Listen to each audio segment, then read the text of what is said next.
araw.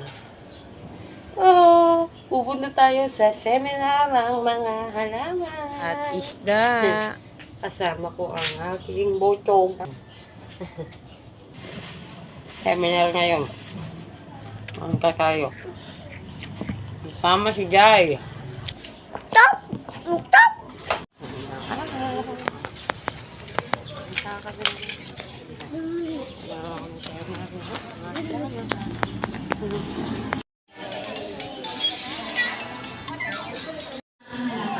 Yung sabi na po, pag nag-organ tayo, kasi natin delivery sa mga soil po ng natin.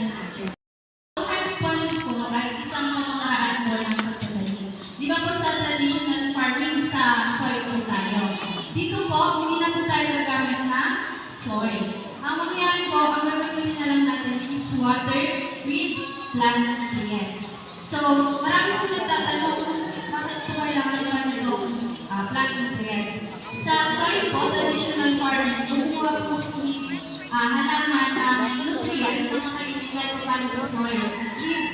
Po yan, mga pang-abon po fertilizer. And then, dito naman po sa hydroponics po, kumuha po si halaman sa mismong water with plant nutrients po. So, hindi po tayo pwede gagamit ng water lang. Pwede naman po tutubo siya, pero yung quality po ng isang halaman, hindi nyo siya kukuha. Since wala po siyang nutrients na nakakain. Which is ito po yung essential. Mamaya kakaliwan po kung ano po yung pagitan ng bawat halaman.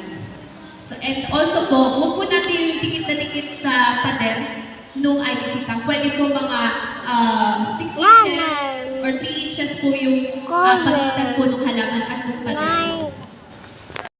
Meron na po tayong basic knowledge sa hydroponics. So, para ano dapat gawin sa pag-aalaga ng gulay sa aquaponics? Una po, preparation ng seedlings or punla, transplanting of seedlings, paglilipas ng mga punla, monitor yung plant growth o pagsubaybay sa paglaki ng halaman. Ang 3 hanggang 4 na buwan, meron na po tayong aanin ng mga tilapia. So, bago po nga pag-aanin, huwag po na natin ipakainin ang mga isda sa tangke sa loob ng isang araw. Kasi meron po, para po maiwasan yung may amoy daw po pag pinakain. And then, mas grabe sila mag-release ng ammonia. Which is inawasan natin. Gusto natin yung tubig na nandun sa IDC tank